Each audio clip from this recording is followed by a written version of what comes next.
네, 오늘 설교의 제목이 마카리오스입니다. 제가 원어를 잘 쓰진 않지만 오늘은 너무 특별한 이 말씀이기 때문에 이 헬라어를 좀 가져다가 제가 썼습니다. 오늘 그 마태복음 5장부터는 우리가 한 2년 전에도 나누었던 말씀인데요. 예수님께서 산상수훈에서 말씀하셨던 이 팔복에 대한 메시지가 오늘부터 기록되어 있습니다. 이 메시지는 사실은 이 5장 그 12절까지만 나누는 것이 아니라 7장까지 쭉 이어져 있습니다. 그래서 이 말씀이 결국은 7장까지 쭉 이어지는 말씀인데, 예수님께서 하나님의 복, 영원한 이 땅의 복, 영원한 그 하늘의 복에 대해서 말씀하십니다. 세상에서는 우리가 참 행복을 추구하죠. 그러니까 제가 알고 있기로는 국민의 기본권 중에도 행복 추구권이라는 게 있습니다. 그래서 우리는 행복할 권리가 있다고 인간 법에서도 그것을 규정하고 있습니다. 그런데 여기 그 인간 법에서 국민의 기본권으로 보장하고 있는 행복의 권리에서 말하는 이 행복과 성경에서 말씀하는, 주님이 말씀하시는 이 행복과는 조금 거리가 있는 것 같습니다. 어떤 분이 이렇게 얘기를 했더라고요. 행복은 영어로 해피니스고, 해피니스는 해픈이란 동사에서 이 어원이 가지고 있는데, 이 해픈이라는 건 우리가 아는 것처럼 갑자기 일어나는 어떤 사건, 발생되는 일, 이것이 바로 해픈인데요. 그러니까 여기서 유래된 세상의 행복은 무엇을 이야기하는 것이냐면, 우연히 벌어지기도 하고 또 우연한 기회에 없어지기도 하는, 그러니까 생겨났다가 사라지는 그러한 행운, 그것을 세상에서 말하는 행복이다, 이렇게 규정을 하더라고요. 그런데 이 영어에서 이야기하는 것처럼 우연한 기회에 생기거나 없어지는 행복이라면 그것은 불완전한 행복이겠죠. 이것이 바로 세상이 말하는 행복인데, 그렇기 때문에 세상에서 행복을 추구하는 것은 대단히 어렵습니다. 언제나 우연한 기회에 발생하기도 하고 사라지기도 하기 때문이죠.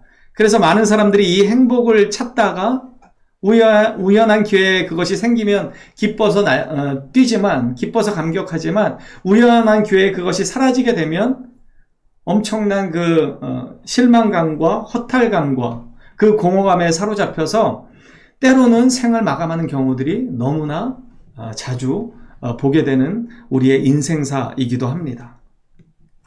그런데 오늘 이 마태복음 5장에 보면 예수님께서 이제 무리를 보시고 산에 오르셔서 앉으시니까 제자들이 나옵니다. 그래서 입을 열어 가르쳐 이렇게 말씀하셨다 기록하고요. 우리 11절 12절에 보면, 나로 말미암아 너희를 욕하고 박해하고 거짓으로 너희를 거슬러 모든 악한 말을 할 때에는 너희에게 복이 있다, 이렇게 말씀합니다. 여러분, 우리가 앞으로 한 7주 8주 정도 이 본문을 가지고 말씀을 나눌까 하는데, 이 말씀을 잘 보십시오. 가난한 자는 복이 있다고 이야기하고, 애통하는 자는 복이 있다고 이야기하고, 온유한 자는 복이 있다고 이야기합니다.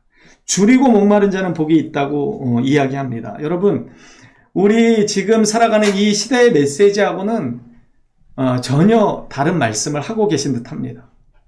우리는 가난하기 싫어하죠. 절대로 가난하기 싫어합니다. 우리는 무언가에 줄이고 목말라 하는 걸 참을 수가 없어 합니다. 온유하다는 말은 참 좋은 말이지만, 누군가가 나를 괴롭히고 나를 상대로 공격을 한다면 우리는 더 이상 온유하기 힘든 지경에 이르게 됩니다. 11절 12절의 말씀을 잘 보시면, 예수님으로 말미암아 욕을 받고 박해를 받고 거짓으로 우리를 모욕할 때 그것이 복이 있다고 말씀하십니다. 그러니까 이 팔복의 이 의미를 잘 헤아려 보면 마치 비극이, 힘들고 어렵고 고난받는 것이 너희에게 복이다라고 말씀하시는 것 같습니다. 비극이 행복이다라고 말씀하시는 것 같습니다. 이 복이라는 헬라어, 이 마카리아라는 단어에서 이게 비롯되었는데요. 사도행전에 보면 이 구브로라고 이 지명이 기록되어 있습니다. 그리고 지금 현재는 사이프러스라는 지명으로 불리고 있고, 저는 가보지 않았지만 제가 이제 생동감을 설교에서 얻기 위해서 이 사이프러스 섬을 이렇게 인터넷에서 뒤져보니까 정말 아름답더라고요. 그 바닷물도 너무 에메랄드빛이고 그냥 속이 다 훤히 비치고 그 항구 자체가 너무 그냥 정말 가보고 싶다. 그래서 지금도 여기 그 사이프러스는 세계 최고의 휴양지 중에 한 곳으로 불리고 있습니다. 많은 사람들이 여기를 가죠. 그런데 이게 고대 그 헬라, 그러니까 그리스에서도 이 사이프러스가 행복한 섬이라는 섬으로 불렸습니다. 여기서 행복하다는 단어가 바로 마카리아입니다. 그래서 이 행복한 섬으로 불려졌던 이 마카리아에서 이 마카로스, 복되다라는 의미가 이렇게 발전되어 나왔는데, 이 고대 그리스에서는요, 행복을 찾아서 다른 어딘가로 갈 필요가 없다라고 여겼다는 것입니다. 그래서 행복은 여기 다 있다. 이 구브로, 사이프러스 안에 다 있다. 다 다른 데 가서 행복을 뭐 찾을 필요가 없을 정도로 여기 완벽하다. 그런 의미로 이 마카리아라는 이름을 붙였다라고 합니다. 그러니까 모든 마음에 원하는 것들이 이 섬 안에 다 있다. 그래서 다른 데를 찾아 기웃거릴 필요가 없는 완전히 만족된 상태가 바로 이 키프로스, 마카리아라는 뜻의 어원입니다. 물론 고대 그리스에서 그렇게 했다는 것이죠. 그리고 이 키프로스는요, 바나바의 출생지로도 잘 알려져 있는 곳입니다. 그리고 바울의 전도 여행 때 보면 구브로가 많이 나오거든요. 그래서 이 성경에서도 아주 유명한 장소이지만 이 그리스는 이 신화가 유명하잖아요. 그래서 이 신화, 미의 여신으로 불려지는 아프로디테의 출생지로도 이 그리스에서는 아주 많이 알려져 있습니다. 오히려 사실은 거기를 가보면 그런 아프로디테 뭐 발생지다 이렇게 해가지고 많이 광고를 하는 것 같아요. 그런데 어쨌든 우리는 성경의 관점에서 보면 여기는 바나바의 고향이기도 했고, 이 바울, 하나님의 귀한 사역자가 이 구브로를 통해서 전도 여행을 이어갔던 것을 우리는 알 수 있습니다. 어쨌든 예수님이 말씀하시는 이 복은 우연히 생겼다가 없어지는 일시적인 복과는 거리가 멀다는 것을 우리는 먼저 기억해야 합니다. 그리고 오늘 이 본문에서 말씀하는, 특별히 이 팔복에 대해서 이렇게 살펴보기 전에 주님이 말씀하시는 것은 무언가 우리가 추구하는 것과는 상당히 거리가 멀다는 걸 우리는 인식해야 합니다.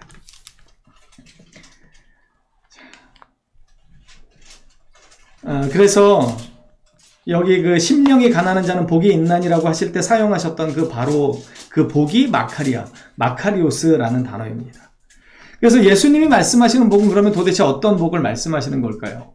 그냥 영어 단어에서 발생한 것처럼 갑자기 어떤 일이 발생해서 얻어지는 행운이나 또한 어떠한 우연한 기회에 없어지는 그러한 것은 아닐 것입니다. 우리가 아까 찬양했던 것처럼 우리가 하이델베르그 고백했던 것처럼 우연은 성도들에게 없습니다.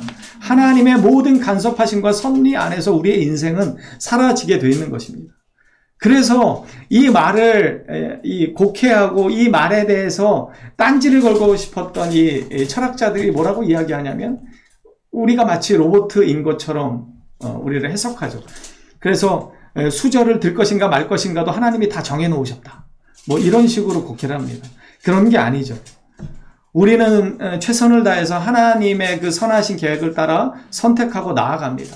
그 가운데 하나님은 또 100% 우리에게 간섭하시고 우리의 삶을 이끌어 가십니다. 이것이 신비한 연합입니다. 세상의 언어로는 도저히 설명할 수 없는 것이 신비한 연합입니다. 주님은 그러한 신비한 연합을 통해서 우리로 하여금 주님 안에서 살아가도록 하시는 것이죠. 어찌됐건 예수님이 말씀하시는 이 복은 세상과는 거리가 좀 있어 보입니다. 제가 오늘 아침에 좀 많이 바빴는데요. 이게 이제 줌도 하고 유튜브도 하다 보니까 미리 이렇게 해놓으면 좋은데 그게 안 되더라고요.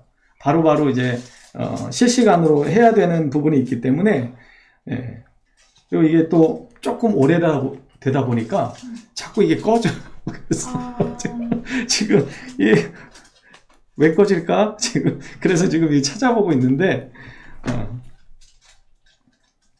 좀 당황스럽긴 하지만 잠깐만 기다려 주십시오. 제가 원래 이 설교 원문을 잘 보지는 않는 편이긴 한데 막상 이제 또 이렇게 꺼지니까 당황스럽네요. 네, 예수님은 우리의 행복을 다루시는 분이십니다. 예수님께서 우리의 행복을 다루시는데, 근데 안타깝게도 많은 사람들이 예수님이 다루시는 이 행복에 대해서 물음표를 던질 때가 있습니다. 예수님을 믿으면 정말 행복할 수 있을까? 이런 물음표죠. 여러분은 어떻습니까? 예수님을 믿으면 절대 행복할 수 있다고 믿으십니까? 많은 사람들이 여기에 물음표를 던지고 넘어지는 것 같아요. 성도들도 마찬가지죠. 예수님을 믿는데 난 왜 이렇게 괴롭습니까? 우리가 많이들 그렇게 기도하잖아요. 난 예수님을 최선을 다해서 믿고 주님을 위해서 헌신한 것 같은데 왜 나는 이렇게 괴롭습니까? 여기에서 우리가 괴롭다고 하는 이 의미는 세상의 것, 내가 추구하는 세상의 것을 얻지 못할 때 우리가 많이 그렇게 기도하는 것 같습니다. 그렇게 원망하는 것 같아요. 주님을 원망할 때 잘 생각해 보십시오. 우리가 하나님께서 주시는 영적인 복, 절대로 빼앗기지 않고 변화되지 않는 복을 받지 못해서 하나님 앞에 울면서 기도했던 적이 얼마나 있었나. 우리가 돌이켜 볼 필요가 있습니다. 저도 마찬가지죠. 언제나 갈급한 상태에서 주님 앞에 눈물을 흘릴 때를 보면 사실은 영적인 복에 대한 갈급함 때문보다는 이 땅의 어떤 눈에 보이는 복이 나에게 잡히지 않을 때, 나에게 지속되지 않을 때, 그때 우리는 많이들 주님 앞에 원망을 하고 그렇게 토로할 때가 있습니다. 이 존 메가더라고 하는 목사님은 이것을 뭐라고 이야기했냐면 손쉬운 믿음이라고 이야기합니다. 그러니까 주님 안에서 살면서 이 땅의 기름진 복들을 다 누리고 살기를 소망하는 그 욕심, 그것은 손쉬운 믿음이라는 것이죠. 그러한 믿음은 누구나 다 갖고 있다고 이야기합니다. 그러면서 이분은 그 믿음이 언제든지 깨질 수가 있는데 언제 깨질까요? 이 땅에 그 내가 원하는 것들을 얻지 못할 때 깨진다는 거예요. 그래서 많은 사람들이 자신이 성도라고 이야기하고 성도라고 믿고 구원을 받았다라고 이야기하지만 어떤 삶의 실제적인 필요를 채우지 못하거나 그것에 대해서 계속해서 궁핍해지거나 줄이게 되면 주님을 떠나게 되는 경우가 너무나 많이 있다고 그분은 지적하십니다. 그래서 이게 바로 손쉬운 믿음을 지녔기 때문이라는 거예요. 우리가 구원을 받게 되면 주님을 만난 그 첫 감격이 있습니다. 그걸 우리는 첫사랑의 감격이라고 이야기하죠. 그런데 그게 지속되기 위해서는 어떤 것이 필요하냐면요. 주님의 말씀에 철저하게 순종하는 인내가 필요합니다. 그 순종의 인내를 통해서 우리는 하나님이 주시는 이 영원한 기쁨을 맛볼 수 있는 것이죠. 그런데 많은 사람들이 첫 그 감격, 이 특별히 감정적인 이 감격과 이것들을 잊지 못해서 주님을 따르지만 그럼에도 불구하고 하나님의 말씀을 계속해서 순종하기보다는 이 땅의 복들을 추구할 때가 많이 있다는 것이죠. 그렇게 살다 보면 절대로 하나님이 주시는 영원한 복을 누릴 수 없다고 그분은 말씀하십니다. 이 주님이 말씀하시는 복은 내면으로부터의 완전하고 절대적이고 영원한 기쁨입니다.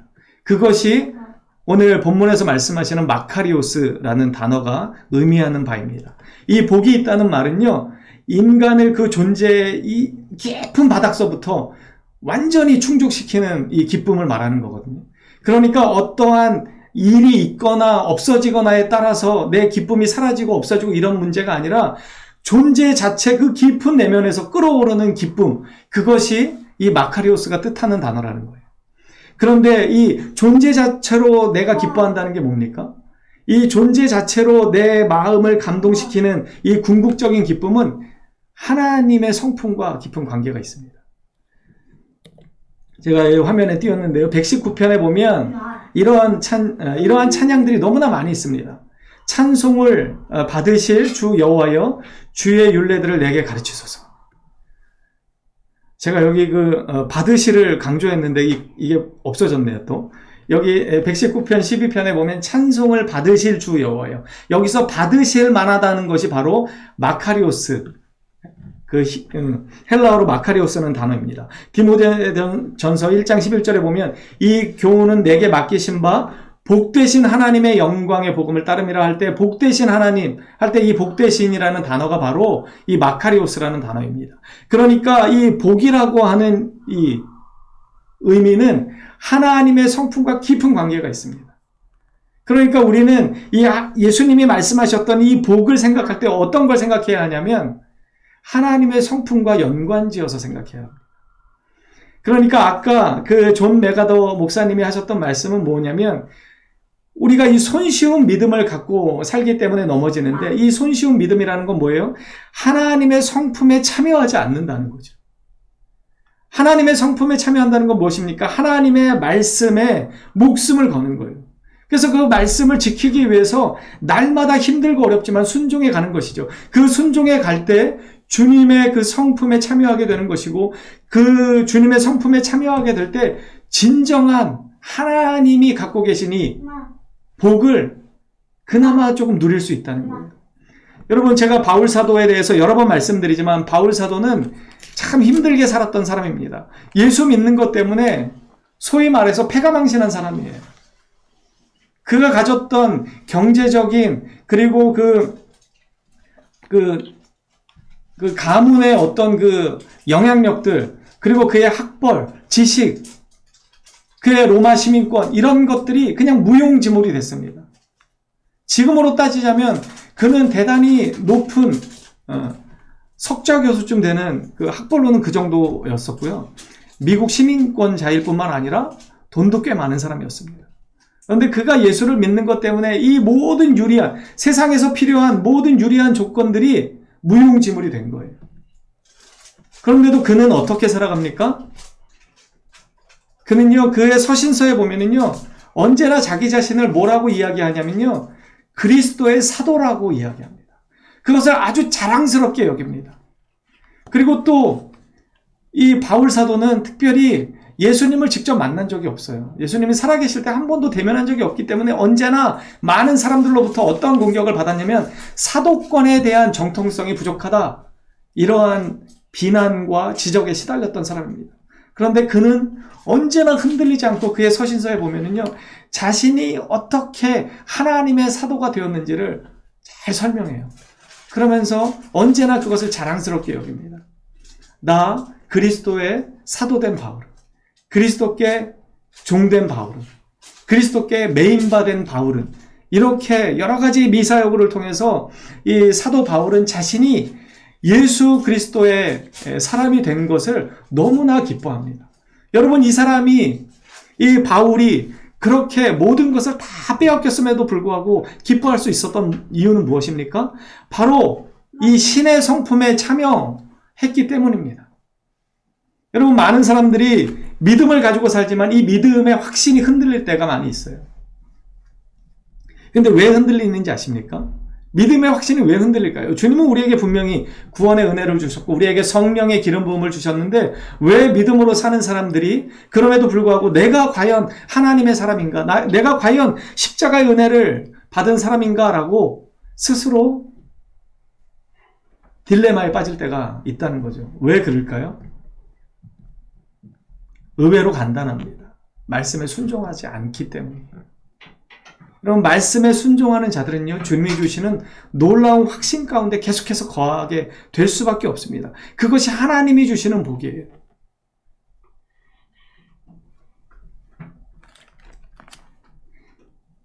여러분, 하나님의 말씀에 순종하지 않고 믿음의 확신을 갖기란 대단히 어렵습니다. 여러분들의 삶을 돌이켜보세요. 내가 언제 믿음의 확신 가운데 거할 수 있었는가?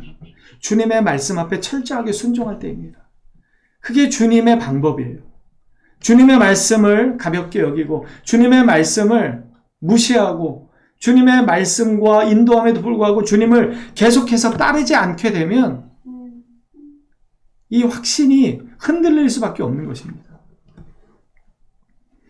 로마서 8장 5절은 이렇게 이야기합니다. 육신을 따르는 자는 육신의 일을, 영을 따르는 자는 영의 일을 생각한다. 육신의 생각은 사망이고 영의 생각은 생명과 평안이다, 이렇게 말씀합니다. 그런데 중요한 것은요, 육신에 있는 자들은 하나님을 기쁘시게 할 수 없대요. 여러분, 하나님을 기쁘시게 할 수 없다는 것은요, 내 영혼 또한 기뻐할 수 없다는 것입니다. 내 영혼 또한 만족함이 없다는 것을 의미하는 것입니다. 예수님께서는 오늘 예수님의 이 설교를 통해서 진정한 복, 참된 복, 기쁨, 즐거움, 그리고 하나님의 상급을 알아가야 한다는 것을 말씀하시는데, 우리가 흔히 알고 있는 이 세상의 행복이 아니라는 것이죠. 주님의 말씀 앞에 철저하게 순종할 때만이 누릴 수 있는 복이 오늘 성경에서 말씀하시는 복입니다. 그리고 이 8가지의 복은요, 중생한 자들, 거듭난 자들만이 누릴 수 있는 복입니다. 절대로 예수님을 인격적으로 만나지 않고는 누릴 수 없는 복이 여기에 기록되어 있습니다. 왜냐하면 이 모든 복은요, 성령의 사역이기 때문에 그렇습니다. 여러분, 말씀을 잠깐 한번 보십시오. 심령이 가난한 자는 복이 있다. 애통하는 자는 복이 있다. 온유한 자는 복이 있다. 이거는 순서와 관계없습니다. 이거는 동일하게 나타나는 하나님의 역사입니다. 여러분, 성령의 은혜를 받은 사람들은요, 애통합니다. 하나님의 은혜에 대해서 애통해합니다. 하나님의 말씀에 갈급해합니다. 그리고 주님의 영광과 주님의 의가 드러나지 않는 것에 대해서 언제나 목말라합니다. 여러분, 이것은요, 동시에 나타나는 일이기도 합니다. 여러분, 믿음이 뜨거울 때를 생각해 보십시오. 하나님의 말씀을 사모하고 하나님의 말씀에 순종할 뿐만 아니라 하나님이 나에게 주신 여러 환경과 내 이웃들과 내 동료들을 사랑할 수밖에 없습니다. 왜냐하면 성령의 역사는 그렇게 나타나기 때문입니다. 그리고 화평하게 하는 자로 살아갈 수 있는 것이죠. 마음이 청결할 수밖에 없습니다. 하나님의 영이 나에게 임하면 하나님의 말씀 앞에 절대적으로 순종하고 살아가다 보면 철저하게 내 마음을 돌이킬 수밖에 없습니다. 예레미야서는 우리에게 말씀합니다. 무릇 마음을 지키라고 이야기합니다. 생명의 근원이 이에서 나기 때문이라고 이야기하죠. 마음을 지키지 못하는 것은 모든 것을 잃는 것입니다. 그런데 여기서 말하는 복은요, 결국 마음과 깊은 연관이 있습니다. 내면의 복을 이야기하기 때문이죠. 여러분, 당시에 종교적인 정황이나 이 시대적인 정황을 보면은요, 바리새파, 사두개파, 에세네파, 그리고 셀롯당 등 4개파가 있었습니다. 그들은 각자 나름대로 율법으로 세상을 바꾸고 싶어 했고, 자신들의 열심으로 세상을 변혁하고 싶어 했고, 그리고 자기들의 분리됨을 통해서 세상과 구별되고자 했습니다. 그런데 그들이 원했던 메시아는 동일했습니다. 실제적인 힘을 가지고 로마의 이 치하, 로마의 이 압제를 완전히 무너뜨릴 수 있는 실제적인 그러한 메시아를 원했습니다. 하지만 주님의 오늘 이 사역이 시작되면서 말씀하시는 이 복은요, 그들이 생각했던 것과는 완전히 다른 그러한 참 기쁨, 행복을 이야기하고 있습니다. 베드로후서 1장 4절에 보면요, 베드로 사도가 이렇게 권면합니다. 이로써 그 보배롭고 지극히 큰 약속을 우리에게 주사 이 약속으로 말미암아 너희가 정욕 때문에 세상에서 썩어질 것을 피하여 신성한 성품에 참여하는 자가 되게 하려 하셨느니라. 여러분, 말씀을 주시는 이유는, 그리고 보배롭고 지극히 큰 약속을 우리에게 주시는 이유와 근거는요, 우리가 세상의 욕심을 따라 사는 것이 아니라 주님의 거룩한 말씀을 따라 순종함으로 주님의 그 신의 성품에 참여하게 될 때 우리는 놀라운 기쁨과 복 가운데 거하게 된다는 사실입니다. 여러분, 많은 사람들이 흔들립니다. 예수를 믿으면 진짜 행복할까? 예수를 믿으면 진짜 완전할까? 예수를 믿어도 내 삶은 안전한 것인가? 여러분, 어떻습니까? 세상의 관점으로 보면 대단히 위험해 보이는 것이 예수를 믿는 것입니다. 세상의 이 행복으로 보면 예수를 믿는 것이 대단히 미련스러워 보일 수 있습니다. 그럼에도 불구하고 왜 많은 믿음의 사람들이 예수님께 목숨을 걸었습니까? 예수 안에 있는 이 영원한 복을 맛보았기 때문입니다. 흔들리지 않는 영원한 복을 맛보았기 때문입니다. 여러분, 예수님께서는 우리에게 이렇게 말씀하십니다. 너희가 행복하기를 원하느냐? 나에게 오라고 말씀하십니다. 나의 법을 따르라고 말씀하십니다. 여러분, 어떤 작가는 이렇게 얘기했다고 그러더라고요. 세상에서 행복을 찾는 것은 죽은 자들 가운데서 산 자를 찾는 것과 같다.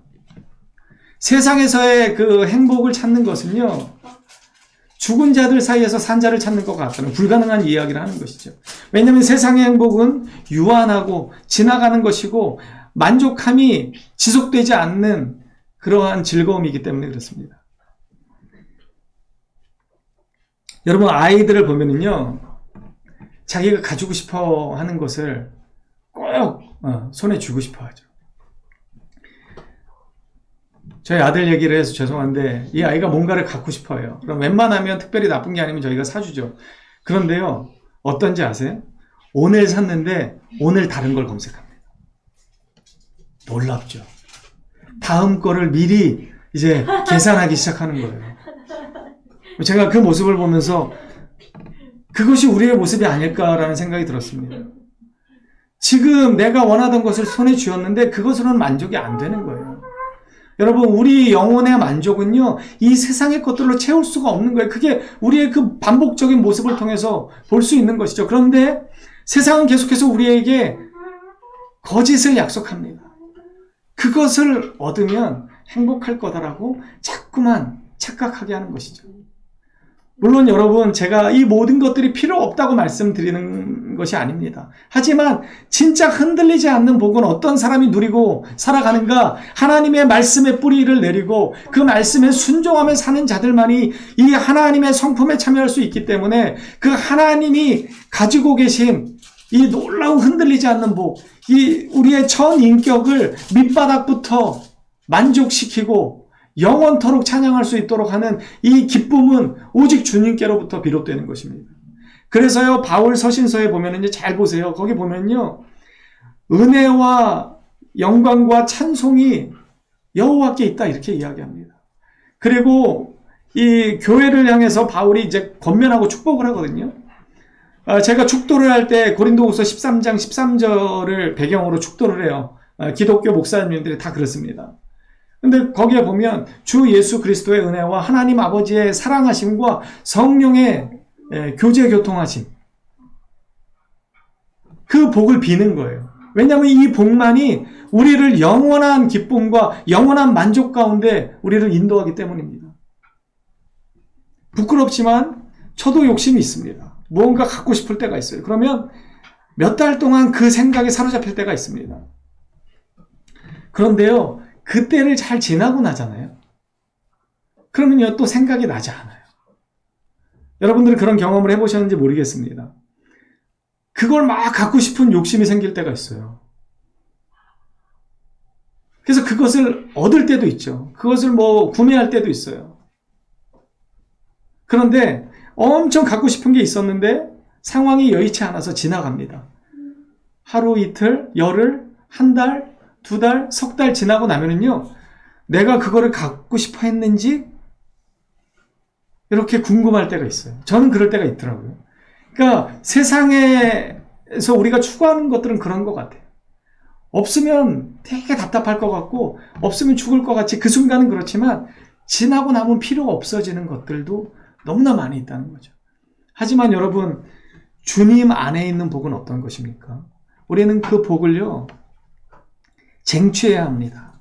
어떻게 쟁취할 수 있습니까? 베드로 사도가 우리에게 권면한 것처럼요, 하나님의 말씀에 철저하게 순종할 때 이것을 누릴 수 있는 거예요. 존 메가더 목사님이 말씀하시는 것처럼 그냥 값싼 믿음, 어설픈 믿음, 쉬운 믿음이 아니라 하나님의 말씀에 철저하게 순종해서 힘들고 어렵지만 주님이 말씀하시는 바가 무엇인지를 그 삶으로 깨닫게 되는 때 여러분, 우리 안에는요, 이 밑바닥에서 끓어오르는 기쁨으로 가득 채워지는 것입니다. 여러분 생각해 보세요. 여러분의 마음을 정말로 만족시키는 것이 무엇입니까? 물건입니까? 아니면 다른 사람입니까? 아니요, 그것들은요, 우리에게 영원한 기쁨을 줄 수 없습니다. 영원한 만족을 줄 수 없어요. 근데 여러분, 우리가 언제 공허한지 생각해 보십시오. 언제 우리의 마음이 허탈해지고 우울감에 빠지고 우리의 삶이 왜 힘이 없어지는지를 잘 생각해 보세요. 내가 하나님과 깊은 교제 안으로 들어가지 못할 때입니다. 주님 안에 있는 이 놀라운 기쁨과 복을 내가 받아 누리지 못할 때예요. 하나님과의 관계가 무언가 껄끄러워지기 시작할 때 우리는 그 원인을 제대로 분석하지 못해서 세상의 다른 것들로 그것을 대체하려고 합니다. 그래서 무언가를 얻고 소비하고 그것을 통해서 잠깐의 만족을 얻고 그것으로 그 슬럼프를 극복하려고 하지만 다시금 그 슬럼프는 더 깊은 슬럼프로 우리를 데려갑니다. 여러분, 하나님을 우리는 더 뜨겁게 사랑해야 합니다.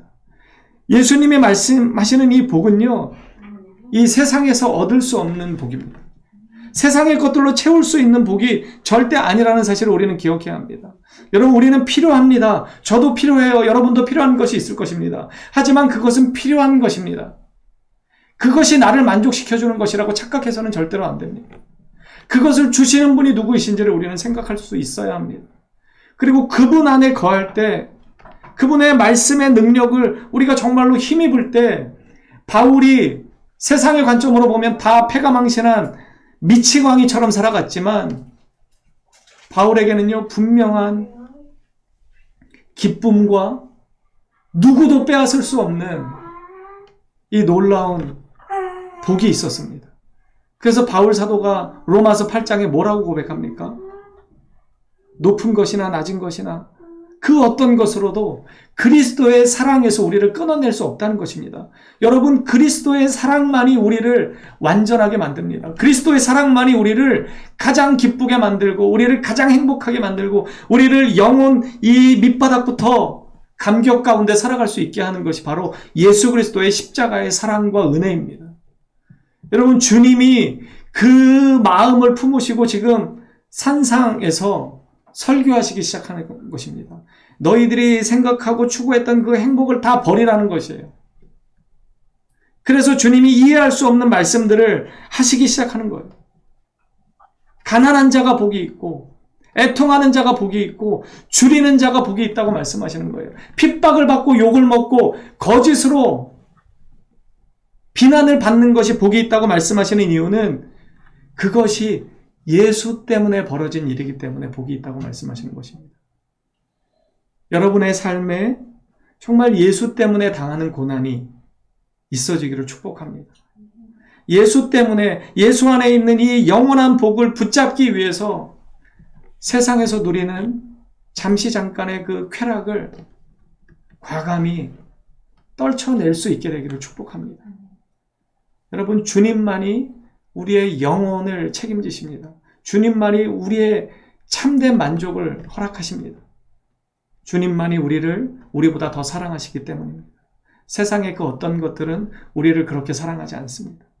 여러분, 누가 여러분들을 그렇게 뜨겁게 사랑하시는지를 마음에 깊이 새기시고 그분께 여러분의 영혼을 맡기고 그분의 말씀에 인생을 걸고 어떠한 상황에서도 이 말씀을 절대로 배신하지 않고 그 말씀대로 살아감으로 이 신의 성품에 참여해서 이 하나님이 가지고 계신 이 참된 복, 영원한 복, 뺏어갈 수 없는 복을 날마다 누리며 사는 저와 여러분 되기를 간절히 소망합니다.